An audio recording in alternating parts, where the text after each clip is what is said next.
உடைத்து இப்பொழுது புதிய வரலாற்றை உருவாக்கி இருக்கிறோம். இதோ அன்புமணி ராமதாஸ் அவர்கள், மருத்துவர் அன்புமணி ராமதாஸ் அவர்கள் எழுச்சி உரையாற்றுகிறார்.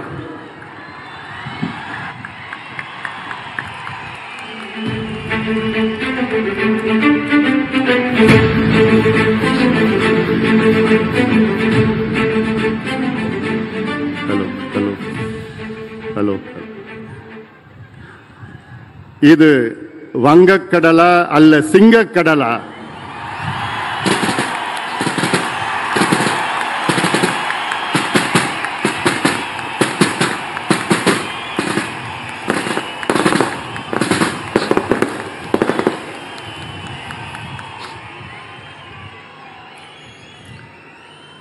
மாமல்லபுரம் திருவிடந்தை கிராமத்தில் சித்திரை முழுநிலவு வன்னியர் இளைஞர் பெருவிழா மாநாடு நடைபெற்றுக் கொண்டிருக்கிறது. இந்த மாநாட்டிற்கு வருகை தந்து இறுதியாக எழுச்சி உரை ஆற்ற இருக்கின்ற உலகில் வாழ்கின்ற 2.5 கோடி வன்னியர்களுக்கு விடிவெள்ளி நம்முடைய சமூக நீதி காவலர், மக்கள் காவலர், மரியாதைக்குரிய மருத்துவர் ஐயா அவர்களே, எனக்கு முன்பு பேசிய மாநில வன்னிய சங்கத்தின் தலைவர் பூத்தா அருள்மொழி அவர்களே, கட்சியின் கௌரவ தலைவர் திரு ஜி.கே. மணி அவர்களே,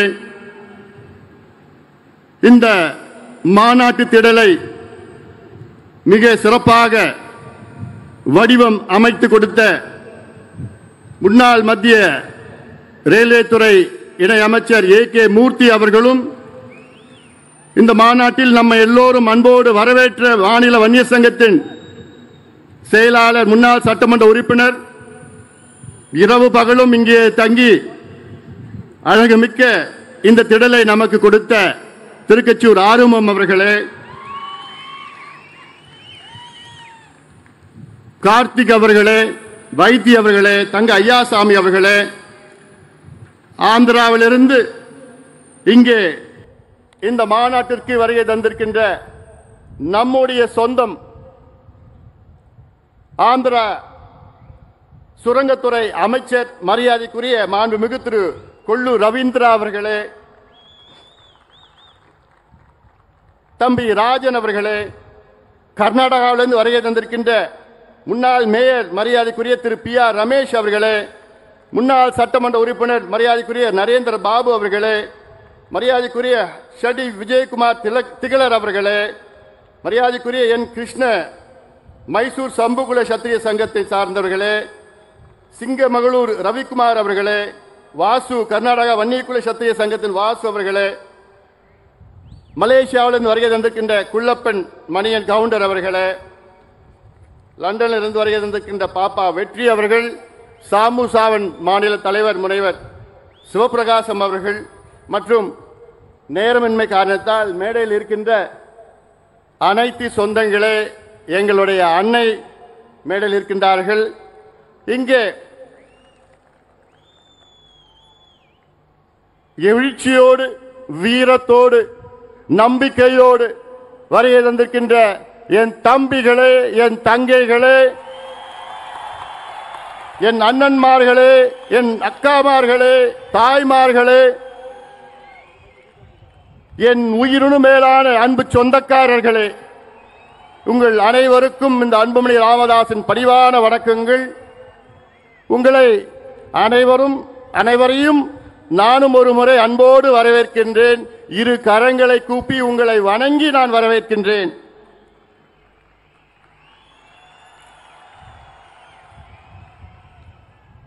அந்த காலத்தில் சொல்லுவாங்க, அள்ளிக்கொடியை இழுத்தா பள்ளிக்கொடி வரும்னு சொல்லுவாங்க.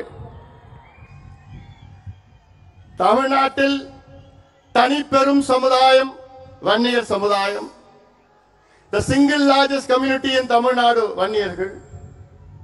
அப்படிப்பட்ட நம் சொந்தங்கள் இன்று மாமல்லபுரத்தில் சித்திரை முழுநிலவு இங்கே அந்த நேரத்திலே இங்கே சந்திக்கின்றோம். இது ஏதோ ஒரு சமுதாய சந்திப்போ ஜாதி சந்திப்போ கிடையாது. இது நம்முடைய குடும்ப சந்திப்பு.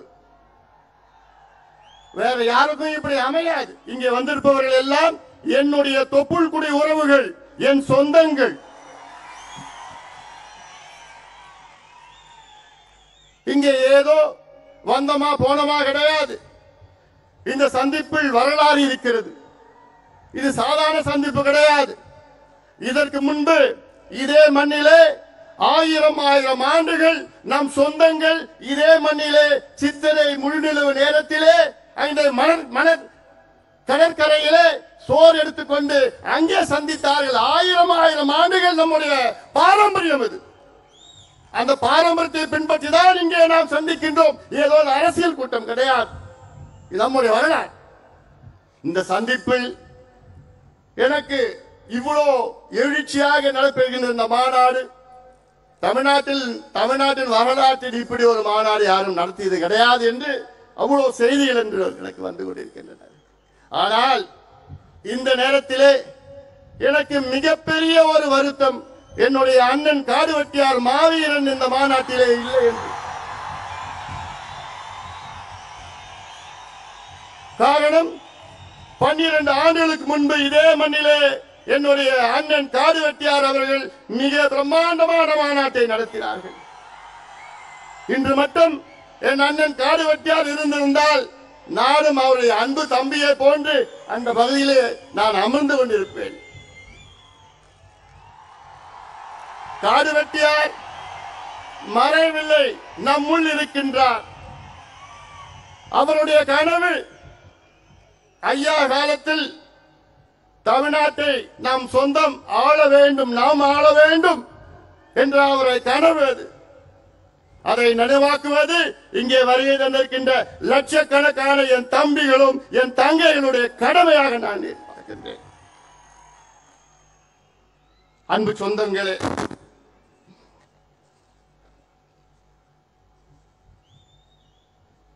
அந்த காலத்தில் நான் சொன்னது போன்று இந்த விழாவின் பேர் இந்திர விழா, வசந்த விழா. அப்படித்தான் இந்த விழா இங்கே நடைபெற்றுக் கொண்டிருக்கிறது. தமிழ்நாடு மட்டுமல்ல, கர்நாடகா, ஆந்திரா, ஏன் மலேசியா, சிங்கப்பூரில் இருந்து வருகின்றார்கள் நம் சொந்தங்கள் எல்லாம்.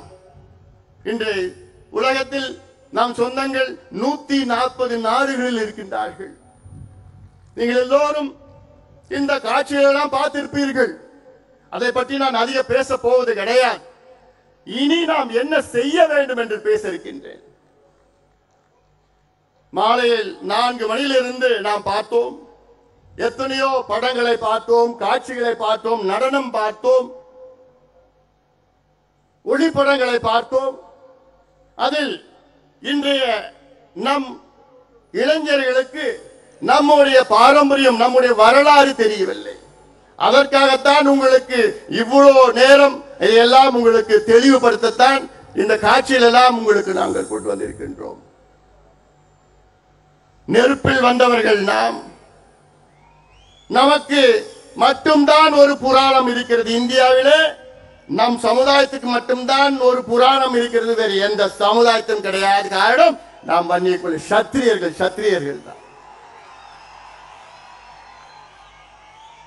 அதே போன்று இந்த மண்ணை ஆண்டவர்கள், நம் குலத்தில் பிறந்த மன்னர்கள், ஜமீன்தார்கள், அது மட்டுமல்ல வள்ளல்கள், போராளிகள், தியாகிகள், அத்தனை பேரும் நீங்கள் பார்த்திருக்கிறீர்கள். உங்களுக்கு இதை சொல்வதெல்லாம் இங்கே இருக்கின்ற இளைஞர்களுக்கு ஒரு விழிப்புணர்வு ஏற்படுத்த வேண்டும் என்ற நோக்கத்திலே தான்.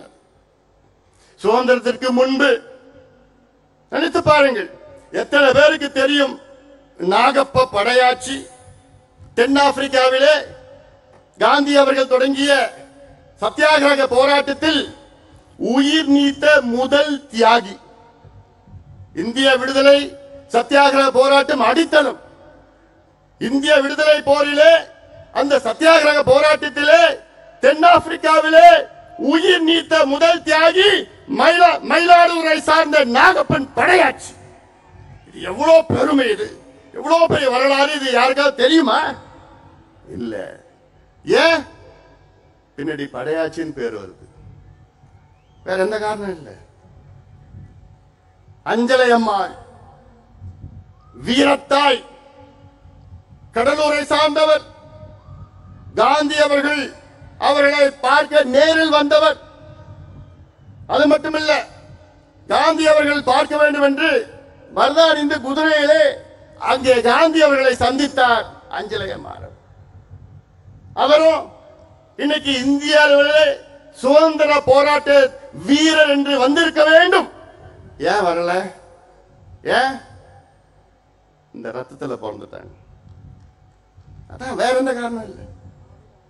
ஏன்? நம்முடைய ஐயா ஆணைமுத்து படையாளி, ஐயா ஆணைமுத்து தந்தை பெரியார் அவருடைய உண்மையான வாரிசு. அவர் இன்னைக்கு யாரையோ வாரிசுன்னு சொல்லிட்டு இருக்கிறாங்க.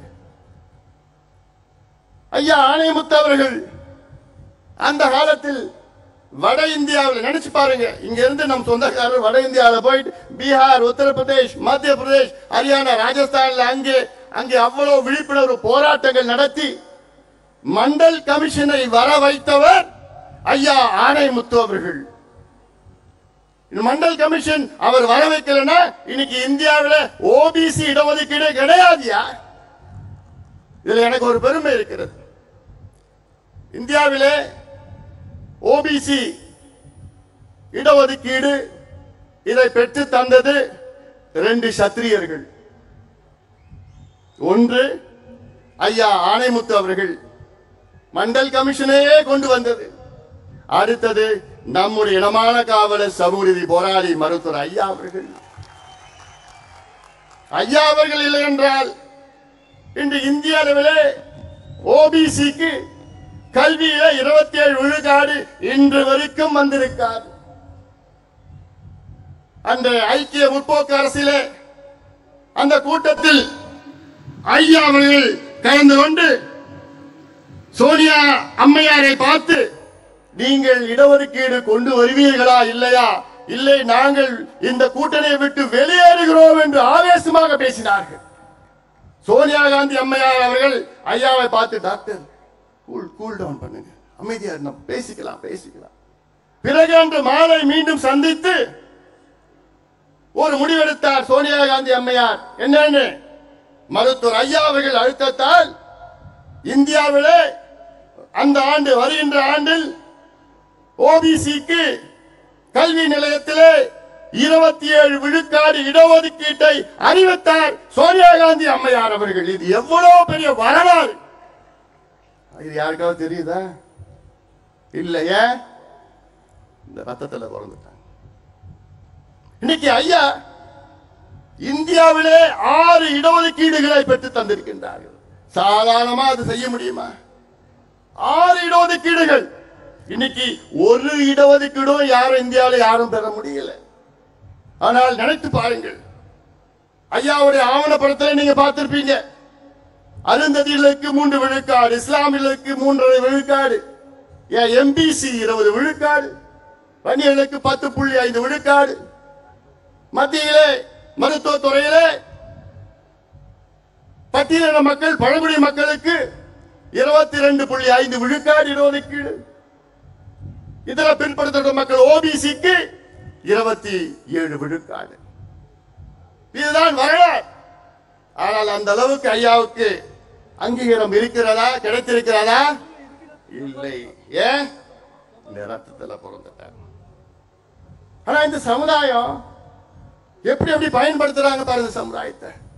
தமிழ்நாட்டில் தனிப்பெரும் சமுதாயம் இன்னைக்கு படிப்பறிவு இல்லை, குடிசையில் வாழ்ந்து கொண்டிருக்கிறது, கூலி வேலை செய்து கொண்டிருக்கிறது, விவசாயம் செய்து கொண்டிருக்கிறது, எந்த தொழிலும் கிடையாது.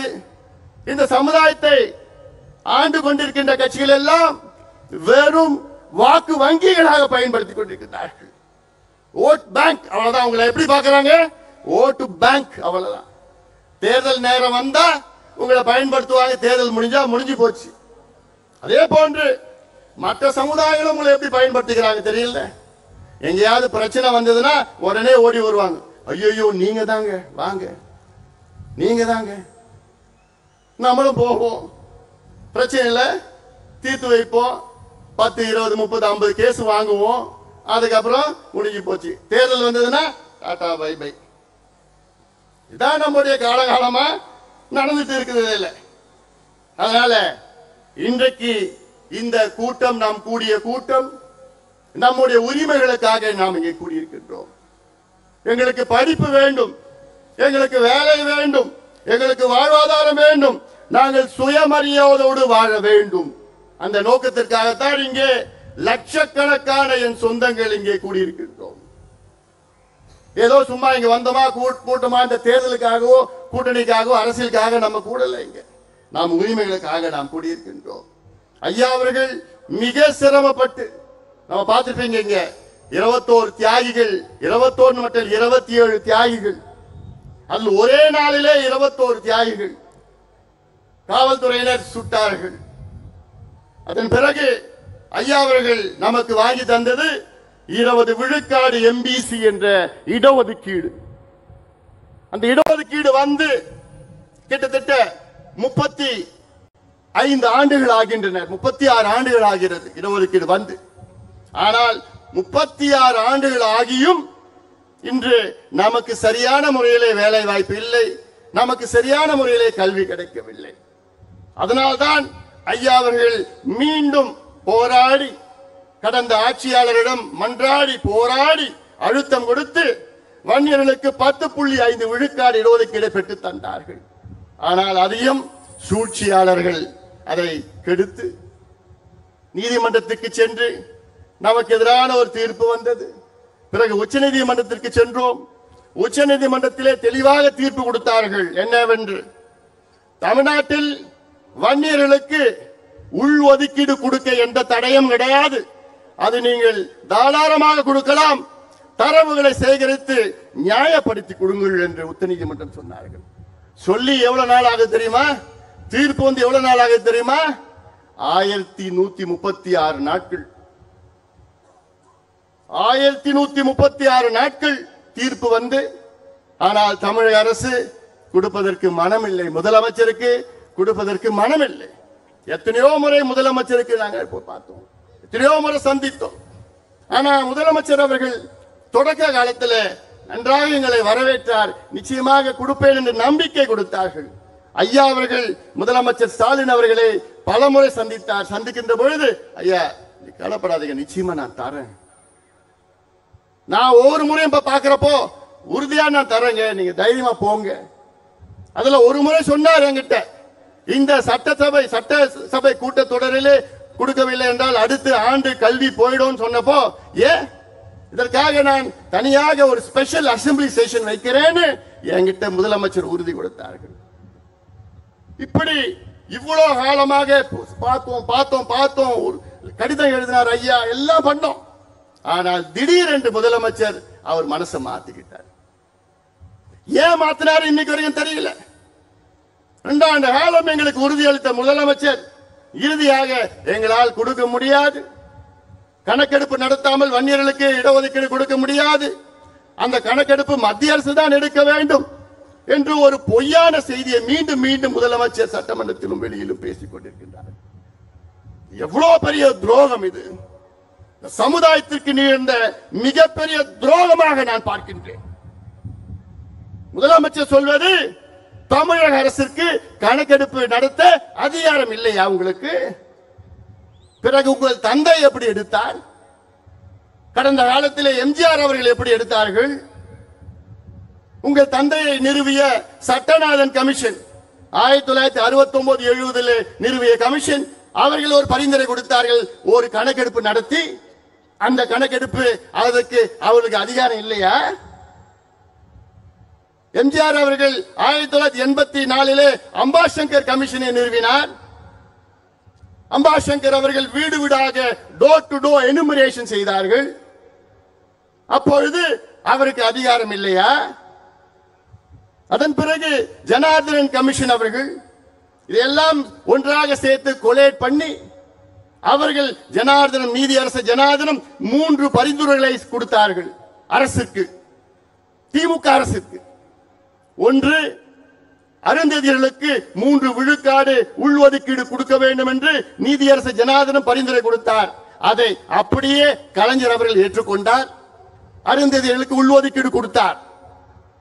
இரண்டாவது பரிந்துரை ஜனார்தன் அவர்கள் கொடுத்தது இஸ்லாமியர்களுக்கு 3.5 விழுக்காடு உள்ஒதுக்கீடு பிசியிலே கொடுக்க வேண்டும் என்று கொடுத்தார். அதையும் கலைஞர் அவர்கள் அப்படியே ஏற்றுக்கொண்டார். இதே நீதியரசு ஜனார்தன் மூன்றாவது பரிந்துரை என்ன? வன்னியர்களுக்கு 13.1 விழுக்காடு தனி ஒதுக்கீடு கொடுக்க வேண்டும் என்று அந்த பரிந்துரையும் கொடுத்தார்.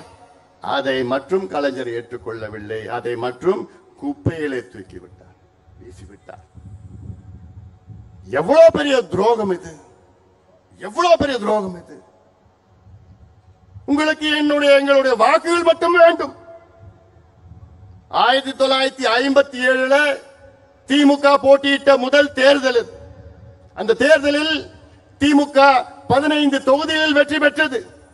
அதில் 14 தொகுதிகள் வன்னியர் வாழ்கின்ற பகுதி. 1962 திமுக 50 தொகுதிகளை வெற்றி பெற்றது. அதில் 45 தொகுதிகள் வன்னியர்கள் வாழ்ந்து கொண்டிருக்கிற தொகுதிகள். 1967 திமுக ஆட்சிக்கு வருகிறது. அப்பொழுது 138 தொகுதிகளை வெற்றி பெறுகிறது. அதில் 92 தொகுதிகள் வன்னியர்கள் வாழ்கின்ற தொகுதிகள். இப்படி இந்த சமுதாயம் உங்களை ஆட்சியில் அமர வைத்து உங்களுக்கு இவ்வளவு ஆதரவு கொடுத்து, ஏன் இன்னைக்கு திமுகவிலே அதிக சட்டமன்ற உறுப்பினர்கள் கொடுத்த சமுதாயம் என்ன சமுதாயம்? இந்த வன்னியர் சமுதாயம் தான். 23 சட்டமன்ற உறுப்பினர்களை இந்த சமுதாயம் உங்களுக்கு கொடுத்திருக்கிறது. அதிகபட்ச சட்டமன்ற உறுப்பினர்கள் ஒரு சமுதாயத்தில். ஆனால் உங்களுக்கு இந்த சமுதாயத்திற்கு படிப்பும் வேலையும் கொடுக்க உங்களுக்கு மனசு இல்லைன்னா எப்பேற்பட்ட மனசு உங்களுக்கு? துரோகமாக நான் பார்க்கின்றேன். சமுதாயத்திற்கு செய்கின்ற துரோகமாக பார்க்கின்றேன். அப்படி நாங்க உங்களுக்கு என்னையா செஞ்சோம்? என்ன நாங்க தப்பு பண்ணோம்? இதெல்லாம் நீங்கள் எல்லாம் சிந்திக்க வேண்டும். சும்மா ஏதோ வந்தோம் போனோம் பார்த்தோம் எல்லாம் கிடையாது. இந்த நேரம் முக்கியமான நேரம். இந்தியா பாகிஸ்தான் பிரச்சனை நடக்குது. அது ஒரு பக்கம் நடந்துட்டு இருக்கு. இன்னைக்கு சீஸ்ஃபயர் இருக்கு. ஆனாலும் இந்த நேரத்தில் ஏதோ நம்ம வந்தோம் ஆட்டம் பாட்டம்லாம் போடல. இங்க நிகழ்ச்சி போட்டதெல்லாம் உங்களுக்காக, உங்களுக்கு தெரிஞ்சு கொள்ளணும், உங்க வரலாறு தெரிஞ்சுக்கணும் தான் போட்டிருக்கு. ஏன்னா நீங்க யார் யாரு பின்னாடியே போயிட்டு இருக்கீங்க. அடுக்கு மொழியில வசனம் பேசினா முன்னாடி போயிட்டு இருக்கீங்க. சினிமா நடிச்சா போயிட்டு இருக்கிறீங்க. ஆனா அதை விட முக்கியம், நீங்க படிக்கணும், உங்க பிள்ளைகள் படிக்கணும், படிச்சு வேலைக்கு போகணும்னு 45 ஆண்டு காலம் நம்முடைய மருத்துவர் ஐயா அவர்கள் உங்களுக்காக உழைத்துக் கொண்டிருக்கின்றார்கள். 45 ஆண்டு காலம் வித்து பாருங்க. இன்னைக்கு தமிழ்நாட்டில் ஏன் நம்ம தனியா ஒதுக்கீடு கேட்கிறோம்? வன்னியர்கள் ஏன் கேட்கிறோம்? ஏன் கேட்டோம்? முதல்ல தமிழக அரசு சொல்லுது, இன்னைக்கு வன்னியர்கள் 20 விழுக்காடு எம்பிசியில 12% எடுத்துக்கிறாங்க, 13% எடுத்துக்கிறாங்க. இப்படி பொய்யான செய்தியை சொல்லிக் கொண்டிருக்கின்றார்கள். எவ்வளவு பெரிய ஒரு பொய் அது, துரோகம். நான் அதுக்கு ஒரு உதாரணம் நான் சொல்றேன். தமிழ்நாட்டிலே உயர் காவல்துறை பொறுப்பில் இருப்பவர்கள் 109 பேர். டிஜிபி, ஏடிஜிபி, ஐஜி, டிஐஜி, இந்த டாப் போலீஸ் ஆபீசர் 109 பேர் இருக்கிறாங்க. அதுல எத்தனை வன்னியர்கள் இருக்காங்க தெரியுமா? ஒண்ணே ஒண்ணு. இதை விட ஒரு சமூக அநீதி கிடைக்குமா, இருக்குமா, நடக்குமா? தமிழ்நாட்டில் தனிப்பெரும் சமுதாயம், சிங்கிள் லார்ஜஸ்ட் கம்யூனிட்டி தமிழ்நாட்டில் வன்னியர் சமுதாயம். ஆனால் 109 காவல்துறை உயர் அதிகாரியில் ஒரே ஒரு வன்னியர் இருக்கின்றார் என்றால் யாரு செஞ்ச தப்புங்க இது? இதுல 36 ஆண்டு காலம் எம்பிசி உருவாக்கி, இந்த 36 ஆண்டு காலத்தில் தகுதியானவர் ஒருத்தர் கூட, 2 பேர் கூட உங்களுக்கு கிடைக்கலையா? தமிழ்நாட்டில் இந்திய ஆட்சி பணியில 326 பேர் இருக்கிறாங்க ஐஏஎஸ்ல. இவங்க அரசாங்கம் சொல்ற கணக்கு வன்னியர்களுக்கு 10% 12% கிடைக்கிறதுனா எவ்வளவு வந்திருக்கணும்? கிட்டத்தட்ட 35 ஐஏஎஸ் அதிகாரிகள் வந்திருக்கணும் தமிழ்நாட்டில், இந்த சமுதாயத்தில். ஆனா எவ்வளவு பேர் தெரியுமா இருக்கிறாங்க? வெறும் 14 பேர் இருக்கிறாங்க. அந்த 14 பேர்ல 13 பேர் ப்ரொமோஷன் ஐஏஎஸ் ப்ரொமோஷன். சுதந்திர இந்தியாவில் 75 ஆண்டுகள் சுதந்திரம் அடைந்த பிறகுதான், அதாவது 3 ஆண்டுகளுக்கு முன்பு நடந்தது, 75 ஆண்டு சுதந்திரம் அடைந்த பிறகுதான் முதலாக ஒரு வன்னியர் சமுதாயத்தில் தமிழ்நாட்டில் டைரக்ட் ஐஏஎஸ் அதிகாரி வந்திருக்கின்றார். இதை விட ஒரு சமூக அநீதி நடக்குமா? கிடைக்குது. தமிழ்நாட்டில் நடந்துட்டு இருக்கு. 75 years post independence, the first direct IAS officer in the community தமிழ்நாட்டில். அப்போ முதலமைச்சர் என்ன செய்யணும்? அதுக்கு இவ்வளவு மோசமா இருக்கிறாங்களே இந்த சமுதாயம். சமுதாயத்தை எப்படி வழி நடத்துவது, எப்படி முன்னேற்றுவது திட்டமிட்டு இருக்கணும். ஏன்னா இந்த சமுதாயம் உங்களை அப்படியே ஓட்டு போடுது, அப்படியே நம்புது. ஆனா அதை பற்றி முதலமைச்சருக்கு எல்லாம் கவலைப்படுற மாதிரி எனக்கு தெரியல. எனக்கு நான் இந்த சமுதாயத்தை மட்டும் நான் சொல்லல, நான் தமிழ்நாட்டில் உள்ள இதே போன்று இருக்கின்ற அனைத்து பின்தங்கிய சமுதாயம், அடக்கப்பட்ட, ஒடுக்கப்பட்ட, வஞ்சிக்கப்பட்ட சமுதாயத்திற்காக இங்கே நாங்கள் கூடியிருக்கின்றோம். தீர்மானத்தை நீங்க பார்த்திருப்பீங்க. இங்கே நாங்கள் இந்த கூட்டத்தை நடத்துகின்ற நோக்கமே தமிழ்நாட்டில் உள்ள வன்னியர்கள் உள்ளிட்ட அனைத்து பின்தங்கிய சமுதாயங்களுக்கு நாங்கள் இடஒதுக்கீடு மட்டுமல்ல, நல்ல முன்னேற்றங்களை கொடுக்க வேண்டும் என்ற நோக்கத்திலே இங்கே நாங்கள் கூடியிருக்கின்றோம். அதுல இன்னொரு தீர்மானம் பார்த்திருப்பீங்க, பட்டியலின மக்களுக்கு 2 விழுக்காடு கூடுதலாக இடஒதுக்கீடு என்று பார்த்திருப்பீர்கள். இதெல்லாம் என்ன செய்யணும்? அடித்தளம் என்ன செய்யணும்? இந்த சமுதாயத்தினுடைய இந்த மாநாட்டுடைய முக்கியமான கோரிக்கை, தமிழ்நாட்டில் ஜாதிவாரி மக்கள் தொகை கணக்கெடுப்பு நடத்துங்கள். மத்திய அரசு அறிவித்திருக்கிறது. அதற்கு பிரதமர் நரேந்திர மோடி அவர்களுக்கு நன்றிகளை தெரிவிக்கின்றோம். காரணம், எங்களுடைய மருத்துவர் ஐயா அவர்களுடைய 45 ஆண்டு கால கோரிக்கை. 45 ஆண்டு காலமாக எத்தனையோ பிரதமர்களை ஐயா அவர்கள் நேரிலே சந்தித்தார்கள். ராஜீவ் காந்தி அவர்களை, பிறகு விபி சிங் அவர்களை, பிறகு வாஜ்பாய் அவர்களை, பிறகு மன்மோகன் சிங் அவர்களை, பிறகு நரேந்திர மோடி அவர்களை பல முறை சந்தித்து அழுத்தம் கொடுத்து இப்பொழுது மத்திய அரசு அறிவித்திருக்கிறது. இந்த வெற்றி நம் ஐயாவுக்கு கிடைத்த வெற்றி இது, நம் ஐயாவுக்கு கிடைத்த வெற்றி இது. ஆனாலும் மத்தியிலே எடுக்க முடிவு செய்து விட்டார்கள். ஆனால் நம்ம ஆளு எடுக்க மாட்டாரு. நம்ம ஆளு எப்ப எடுக்க போறாரு? எடுப்பாரா? என்னப்பா நான் மட்டும் பேசிட்டு இருக்கேனா? தமிழ்நாட்டில் எடுப்பாரா முதலமைச்சர்? தெளிவா இருக்கிறீங்களா? எடுக்க போறது கிடையாது. ஆனா நம்ம எடுக்க வைப்போம். வைக்க முடியுமா? முடியுமா? சரி, நான் கேட்கிறேன், எவ்வளவு காலமா எங்களை கெஞ்ச வைப்பீங்க நீங்க? 45 வருஷமா ஐயா அவர்கள், நான் சொன்னேன்ல, எத்தனையோ முதலமைச்சரை பாக்குறாரு, எத்தனையோ பிரதமரை பாக்குறாரு. எதுக்கு பாக்குறாரு?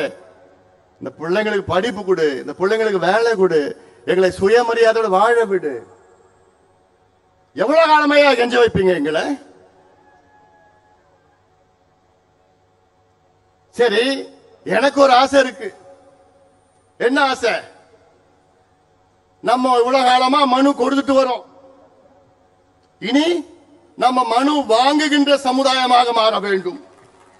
முடியுமா? முடியுமா? நீங்க நினைச்சா நடக்கும். நீங்க நினைச்சா நடக்கும். இன்னைக்கு தமிழ்நாடு முதலமைச்சர் எல்லா அதிகாரமும் அவரிடம் இருக்கிறது. எல்லா அதிகாரிகள் இருக்கின்றார்கள், நிதி இருக்கிறது, எல்லாம் இருக்கு. ஆனா மனசு மட்டும் இல்ல அவருக்கு. ஒரு கணக்கெடுப்பு நடத்தினா தமிழ்நாட்டில் எவ்வளவு பிரச்சனை தீரும். உங்ககிட்ட நாங்க ஹைடெக் சிட்டி கேட்கல.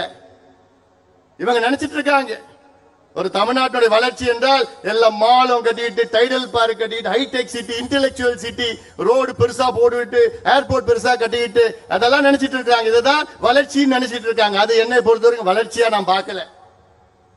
வளர்ச்சினா அதை சுத்தி வாழ்கின்ற மக்கள் முன்னேறி இருக்க வேண்டும், முன்னேற வேண்டும், படிக்க வேண்டும், வேலைக்கு போகணும். பெரிய பெரிய இன்ஃப்ராஸ்ட்ரக்சர் பில்டிங் அது வளர்ச்சி கிடையாது.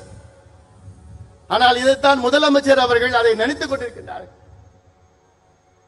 இன்னைக்கு ஏன் தமிழக அரசு சாதிவாரி கணக்கெடுப்பு நடத்தணும்? முதன்மை காரணம், தமிழ்நாட்டில் 69 விழுக்காடு இடஒதுக்கீட்டை பாதுகாக்க வேண்டும். இன்னைக்கு இந்த இடஒதுக்கீடு உச்ச நீதிமன்றத்திலே வழக்கு இருக்கிறது. இந்த 69 விழுக்காடு இடஒதுக்கீடை தடை செய்ய வேண்டும் என்று. இந்த இடஒதுக்கீடு பெறுவதற்கு ஐயா உள்ளிட்ட நீங்கள் எல்லோரும் எத்தனை போராட்டங்கள் செய்தீர்கள். அது மட்டுமல்ல, முன்னாள் முதலமைச்சர் ஜெயலலிதா அம்மையார் அவர்கள் 69 விழுக்காடு இடஒதுக்கீட்டை 9வது அட்டவணையிலே, அரசியல் சாசன 9வது அட்டவணையிலே மிக சிரமத்திற்கு பிறகு நம்ம இடஒதுக்கீடை பாதுகாப்பு அளித்தார். கான்ஸ்டிடியூஷனல் அமெண்ட்மெண்ட் நடந்தது, டெல்லியில நடந்தது, பார்லிமெண்ட்ல. எவ்வளவு பெரிய வேலை செய்தார். என்னை பொறுத்தவரை ஜெயலலிதா அம்மையார் அவர்கள் தமிழ்நாட்டுக்கு செய்த மிகப்பெரிய சாதனையாக நான் பார்க்கின்றேன். ஆனால் அந்த இடஒதுக்கீட்டுக்கு இன்று ஆபத்து வந்திருக்கிறது. இதை பற்றி ஒரு துளியும் கவலை இல்லாத நம்முடைய முதலமைச்சர் ஸ்டாலின் அவர்கள் என்னைக்கு சுப்ரீம் கோர்ட்ல வரப்போகுதுன்னு தெரியல, வந்ததுன்னா முடிச்சிடுவாங்க. ஏன்னா கணக்கு இல்லை நம்ம கிட்ட. அது மட்டுமல்ல, இன்னைக்கு நான் முதலமைச்சரா இருந்தேன்னா பொறுப்புக்கு வந்து முதல் நாள் என்ன பண்ணிருப்பேன், தமிழ்நாட்டில் எல்லா சமுதாயங்களும் எந்த நிலையில் இருக்கிறாங்கன்னு தெரிஞ்சுக்கிறதுக்கு நான் காஸ்ட் சர்வே செஞ்சிருப்பேன். எல்லா சமுதாயம். இதுதான் நல்ல நிர்வாகி செய்கின்ற வேலை. இது ஏன் செய்யணும்? அப்போதான் எல்லாமே முன்னேற்ற முடியும். எல்லோருக்கும் எல்லாம் என்று பேசினா போதாது, கிடைக்காதவர்களுக்கு கிடைக்க வேண்டும். இதற்காகத்தான் இங்கே நாம் கூடியிருக்கின்றோம். ஒரு உதாரணம் நான் சொல்றேன். தமிழ்நாட்டில் 377 சமுதாயங்கள் இடஒதுக்கீட்டால் பயன்பெறுகிறார்கள். 377 சமுதாயங்கள். இதில் பட்டியலின மற்றும் பழங்குடி மக்களுக்கு 19 விழுக்காடு இடஒதுக்கீடு. இதில் கிட்டத்தட்ட 114 சமுதாயங்கள் பயன்பெறுகிறார்கள். பட்டியலினம் பாத்தீங்கன்னா எஸ்சி ஷெட்யூல் காஸ்ட் பாத்தீங்கன்னா 3 பெரிய பிரிவுகள். ஆனால் உட்பிரிவுகள் 76 பேர் இருக்கிறார்கள். அதே போன்று பழங்குடி இனத்தை சார்ந்தவர்கள் 1 விழுக்காடு தான் இடஒதுக்கீடு. ஆனால் அவர்கள் 34 பிரிவுகள் இருக்கிறார்கள். அப்படி இந்த 34 பிரிவிலே வெறும் 4 பிரிவு தான் எல்லா இடத்தையும் எடுத்துட்டு போகுது. மீதி 30 பிரிவுகள் கிடைக்கல. இது எப்படி நீங்க தெரிஞ்சுப்பீங்க? யாருக்கு கிடைச்சது யாருக்கு கிடைக்கல எப்படி தெரிஞ்சுப்பீங்க? கணக்கெடுப்பு நடத்தணும், சர்வே நடத்தணும். கேட்டா முதலமைச்சர் கேட்டா எனக்கு அதிகாரம் இல்லைங்கோ. தெலுங்கானாவுக்கு அதிகாரம் இருக்கு. ஆந்திரா நம்ம அமைச்சர் வந்திருக்கிறார், இங்க ஆந்திராவில் கணக்கெடுப்பு நடத்திட்டு இருக்கிறாங்க, அவங்களுக்குலாம் அதிகாரம் இருக்கு. கர்நாடகாவில் நடத்தி முடிச்சிட்டாங்க, ஒரிசாவில் நடத்திட்டு இருக்கிறாங்க, பீகார்ல நடத்தி முடிச்சிட்டாங்க, அவங்களுக்கு எல்லாம் அதிகாரம் இருக்கு. நம்ம முதலமைச்சருக்கு மட்டும் அதிகாரம் இல்லையா? சட்டமன்றத்துக்குள்ளேயும் வெளியிலையும் ஒரு பொய்யை சொல்லிக் கொண்டிருக்கின்ற முதலமைச்சர் அவர்கள். உங்களுக்கு என்ன தயக்கம் இந்த கணக்கெடுப்பு நடத்தின? இல்லாதவர்களுக்கு கொடுக்க வேண்டும், அதுதானே எங்களுடைய கொள்கை. அதான் உங்க கொள்கையும் கூட. அதே போன்று எம்பிசில இன்னைக்கு 115 சமுதாயங்கள் இருக்கிறது.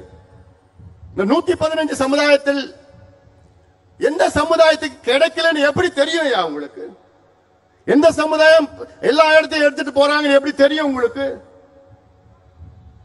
எத்தனையோ சமுதாயத்திற்கு எம்பிசியில ஒரு இடம் கூட கிடைக்கல.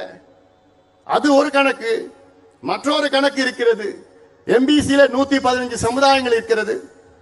இதில் 114 சமுதாயம் ஒட்டுமொத்தம் அவங்களுடைய மக்கள் தொகை கணக்கு பார்த்தீங்கன்னா தமிழ்நாட்டில் 6.8 விழுக்காடு தான். மொத்தமா சேர்ந்தா தமிழ்நாட்டுடைய மக்கள் தொகையில 6.8 விழுக்காடு. ஆனால் ஒரு சமுதாயம், வன்னிய சமுதாயம் மட்டும் நீங்க கணக்கெடுப்பு நடத்தி பார்த்தீங்க, மக்கள் தொகை கணக்கெடுப்புல 14.2 விழுக்காடு. அது பழைய கணக்கு. இன்னைக்கு கிட்டத்தட்ட 18 விழுக்காடு மக்கள் தொகையில கணக்கு. ஆனால் வன்னியர்களுக்கு நான் சொன்னேன்ல, 109 காவல்துறை உயர் அதிகாரியில ஒருத்தர் தான் வன்னியர்னா இதுல இருந்து என்ன தெரியுது?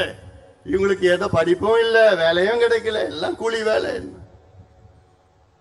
கேரளாவில் ஈழவர் சமுதாயம் தமிழ்நாட்டில் வன்னியர்கள் போன்று கேரளாவில் ஈழவ சமுதாயம் மிக மிக மிக மிக பின்தங்கிய சமுதாயம். இந்த சமுதாயத்தில் நம்முடைய மருத்துவர் ஐயா போன்று அங்கே நாராயண குரு அவர்கள் தோன்றினார். சமுதாயத்தை திரட்டி போராட்டங்கள் நடத்தினார்கள். இன்னைக்கு கேரளாவில் ஈழவ சமுதாயத்திற்கு தனியாக 14 விழுக்காடு இடஒதுக்கீடை அந்த அரசு வழங்கியிருக்கிறது. 14 விழுக்காடு. அவர்களும் நம்ம போன்ற 18-20 விழுக்காடு அங்கே மக்கள். அது மட்டுமல்ல, கேரளாவிலே எந்த சமுதாயம் 2.5 விழுக்காட்டுக்கு மேல் இருக்கிறதோ அவர்களுக்கு தனி இடஒதுக்கீடு அங்கே கேரளாவில் கொடுக்கிறார்கள். எல்லாம் கற்றுக்கொள்ளுங்கள். சமூக நீதி பத்தி பேசினா போதாது. நான் தந்தை பெரியாருடைய வாரிசு, தந்தை பெரியார் தாத்தா, சமூக நீதி மண்ணுன்னு பேசிட்டு இருக்கீங்களே, ஒன்று மண்ணாங்கட்டியும் கிடையாது. இதெல்லாம் பேசுறதுக்கு உங்களுக்கு தகுதி கிடையாது. இதான் நாங்க கோரிக்கையா வச்சிருக்கிறோம். இங்க கணக்கெடுப்பு நடத்துங்க, இல்லாதவருக்கு கொடுங்க. ஏன் இன்னொன்னு நான் சொல்றேன், ஒரு படி மேல போறேன். நீங்க கணக்கெடுப்பு நடத்துனீங்கன்னா ஓபன் காம்படிஷன், முன்னேறிய வகுப்பினர்கள் அதுல யார் பின்னங்க இருக்கிறா அவர்களுக்கு நீங்கள் ஏதாவது சலுகைகள் கொடுக்கலாம், நலத்திட்டங்கள் கொடுக்கலாம், கடன் கொடுக்கலாம் அவர் முன்னேற்றுவதற்காக. இதற்கு எப்படி தெரியும்னா கணக்கெடுப்பு நடத்தணும். இந்த கணக்கெடுப்பு யாரு வேணா நடத்தலாம். ஐயா, இந்திய நாடாளுமன்றத்தில் 2008 ஒரு சட்டத்தை நிறைவேற்றினார்கள்.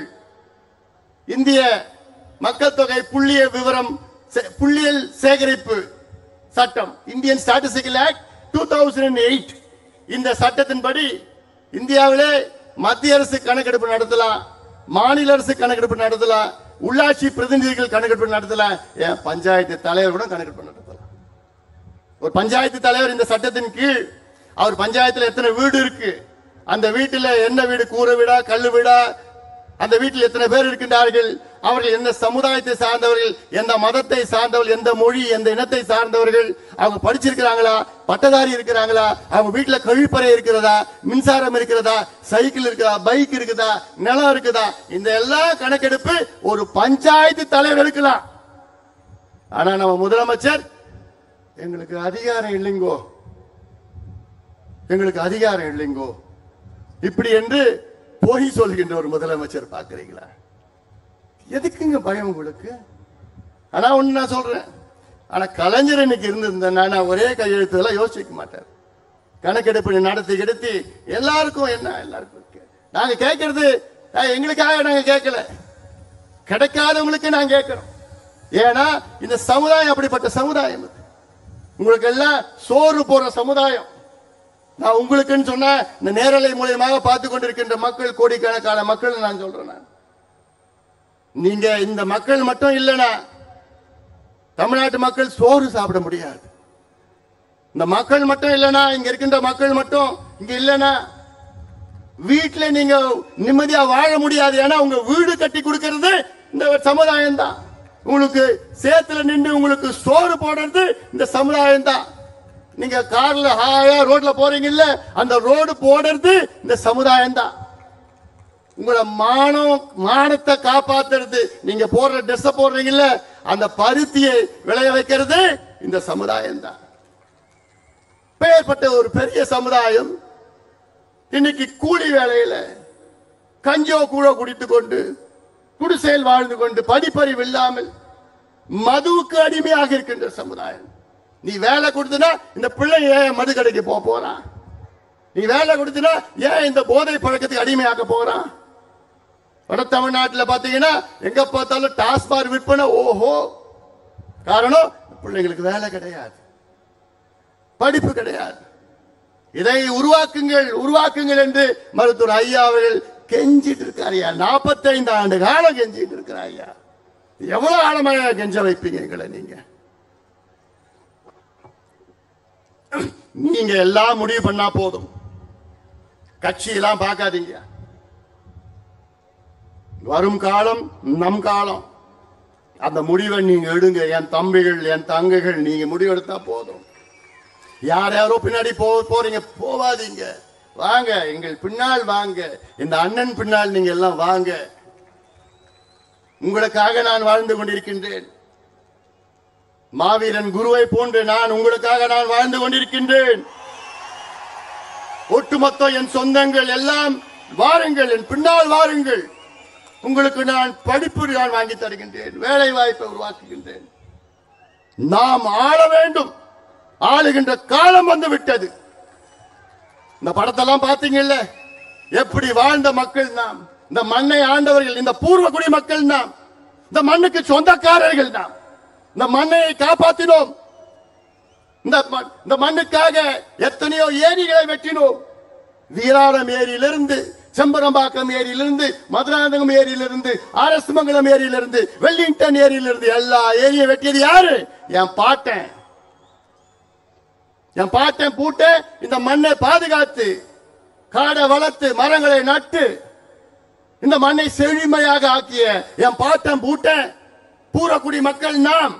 இந்த மண்ணுக்கு சொந்தக்காரர்கள். ஆனால் இவங்க வந்தாங்க, கோமணத்தை புடுங்கினாங்க, நிலத்தை புடுங்கினாங்க, விவசாயத்தை அழிச்சாங்க, எல்லாத்தையும் நம்மள நாசமாக்கி கூலியாக ஆக்கி மதுவை கொடுத்து நம்ம குடியாரனாக மாத்தி விட்டாங்க. இதான் இவர்கள் செய்தது.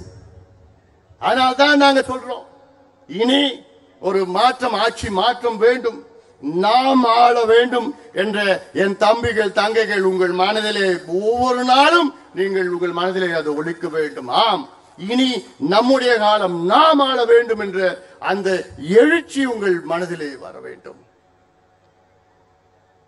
இன்னொன்று, இப்பொழுது இந்த தீர்மானம் ஒன்று படித்தோம். அதில் தனியார் துறையிலே இடஒதுக்கீடு வேண்டும் என்று.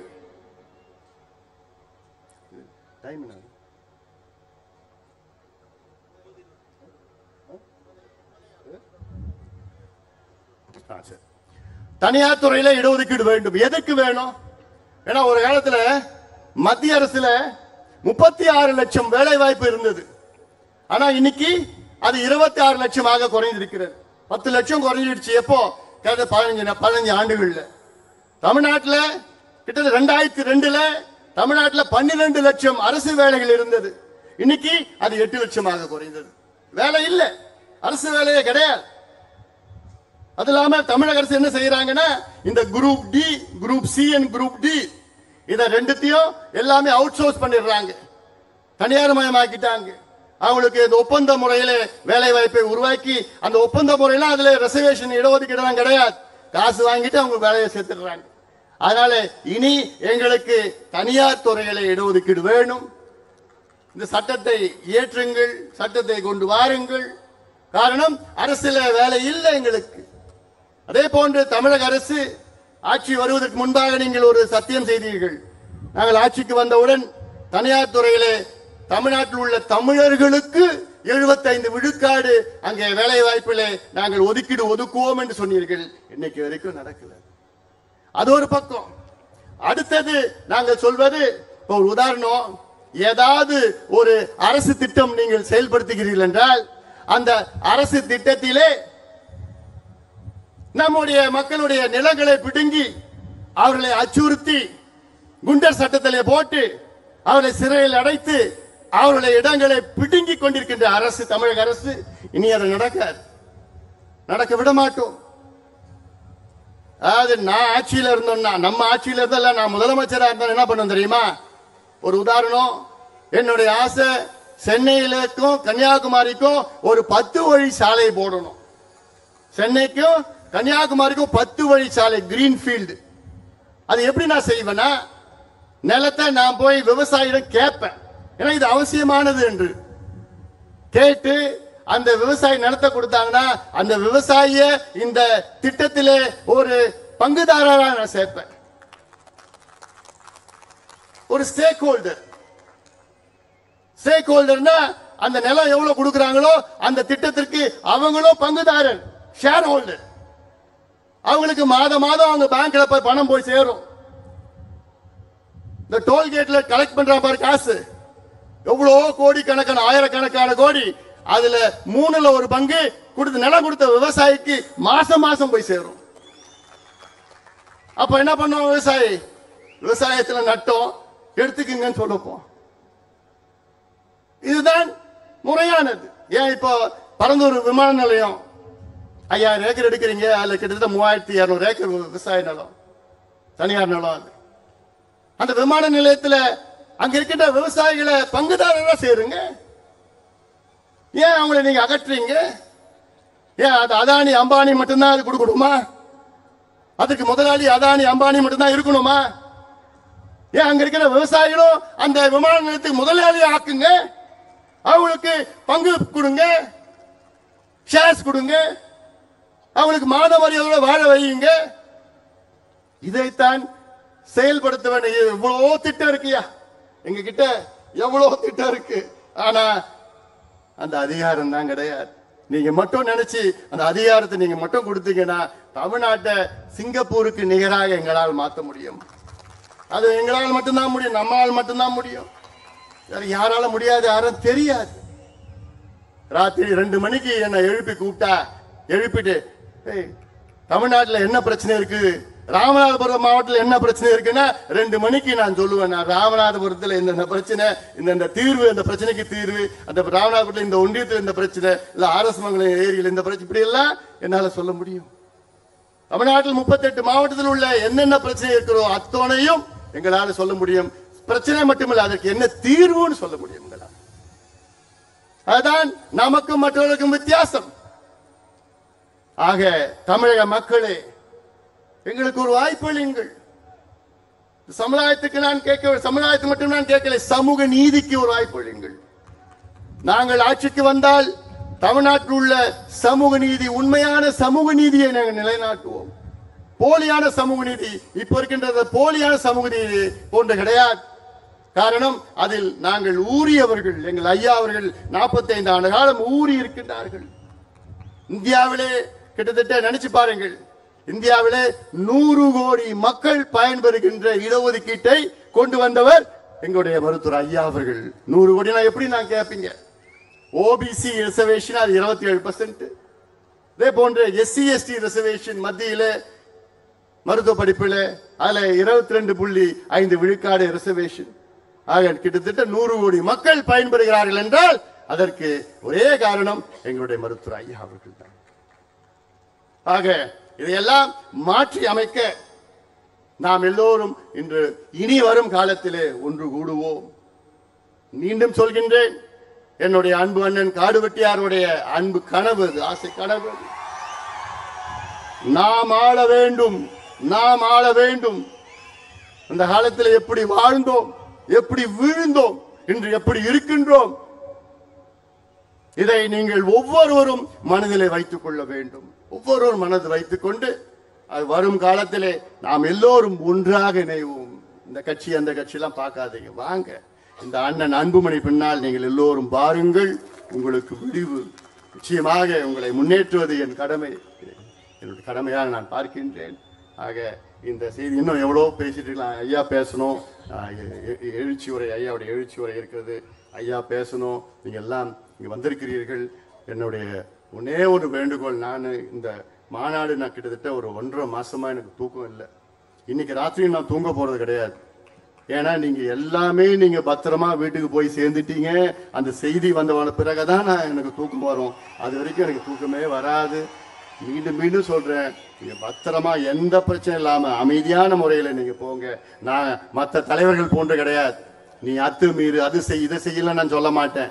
நீ அமைதியா இரு, படிச்சு வேலைக்கு போ, வேலைக்கு போய் உன் குடும்பத்தை காப்பாத்த, அப்புறம் கட்சிக்கு வா. இதான் என்னுடைய நோக்கம். என்ன, ஒரு என் தம்பியோ தங்கையோ ஒரு வழக்கு கூட நீ வாங்கக்கூடாது. ஒரு வழக்கு, எந்த பிரச்சனைக்கு நீ போவாதையா. ஐயா உங்களுக்கு இடஒதுக்கீடு வாங்கி கொடுத்திருக்கிறாரு, அதுல படிச்சு வேலைக்கு போ. அதுதான் நோக்கமே, நம்முடைய நோக்கமே அதுதான். அதற்காகத்தான் இங்கே நம்ம கூடியிருக்கிறோம். அதனால நீங்க பத்திரமா நீங்க போங்க. அதுக்கு பிறகு நானும் வரேன், ஒவ்வொரு கிராமமா நான் வரப்போறேன் உங்களை சந்திக்க. நான் உங்களை தேடி, உங்கள் விடை தேடி, நான் இல்லத்தை தேடி நான் வர இருக்கின்றேன். அதற்கு நீங்கள் எல்லோரும் ஒன்றாக ஒற்றுமையாக இருக்க வேண்டும்.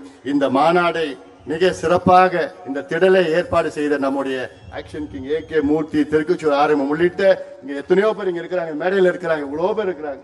ஏன் நில்லுங்களா கொஞ்ச நேரம். லோக்கல் நிர்வாகிகளா, இவங்களுக்கு ஒரு கைத்தட்டல் கொடுங்க.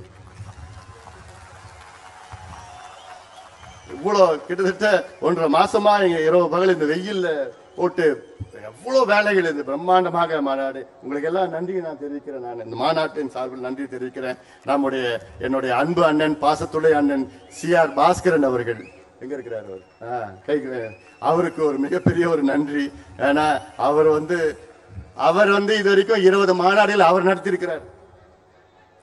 இன்னைக்கு இதுக்கு இந்த மாநாட்டையும் நடத்தினா அவரே எல்லாம் சேர்ந்து நடத்தியிருக்கிறாரு. அது மட்டுமில்ல, இங்கே நம்முடைய சுந்தர், நவீன் அவர்கள் டீம், பிரிசிஷன் டீமுக்கு என்னுடைய நன்றிகளை நேரத்தில் தெரிவிக்கின்றேன். எல்லாத்துக்கும் மேல நான் காவல்துறைக்கு மிகப்பெரிய நன்றியை நான் தெரிவிக்கின்றேன். காவல்துறை மிகப்பெரிய ஒத்துழைப்பு தந்தது. ஐஜி, எஸ்பி ஸ்பெஷலா சொல்றேன் நான், அப்புறம் டிஎஸ்பி பாவம் அவர் எங்க பார்த்தாலும் சுத்திட்டு இருந்தார். எல்லாத்துக்கும் காவல்துறையில் அவ்வளோ பேரும் எங்களுக்கு பாதுகாப்பு அளித்து உங்களுக்கு ரொம்ப நாங்கள் சிரமப்படுத்திட்டோம். உங்களுக்கு நன்றிகள் இந்த மாநாட்டை சார்பில் தெரிவித்து உங்களை பத்திரமா போங்க, ஜாகிரதையா போங்க. ஐயா இப்போ எழுச்சி உரையாற்றிருக்கிறார். ஐயா முடிச்ச உடனே நீங்க எல்லாமே அமைதியான முறையில பத்திரமா போய், அப்பதான் எனக்கு இந்த செய்தி எல்லாம் வீட்டுக்கு போனோம்னு செய்தி வந்ததுக்கு அப்புறம் தான் எனக்கு தூக்கம் வரும். அதனால நீங்கள் எழுச்சியாக இருங்கள். நாம் வெற்றி பெறுவோம். இனமே எழு, உரிமை பெறு. நன்றி. அடுத்தபடியாக இந்த சமூகத்திற்காகவும் அனைத்து சமுதாயத்திற்காகவும் சமூக நீதியை காக்க அல்லும் பகலுமாக அரை நூற்றாண்டை உங்களுக்காக உழைத்து கொண்டிருக்கக்கூடிய, போர்கள் ஓய்வதில்லை என்று அறிவித்துக் கொண்டிருக்கக்கூடிய நம்முடைய ஐயா, சட்டமன்றம் நாடாளுமன்றம் சாதிக்காததை சட்ட திருத்தங்கள் மூலமாக சாதித்த நம்முடைய தமிழின போராளி ஐயா அவர்கள் உரையாற்றுவார்.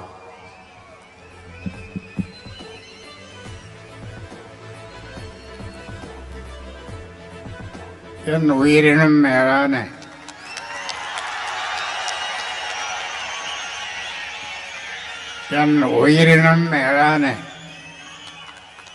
என் உயிரை விட மேலான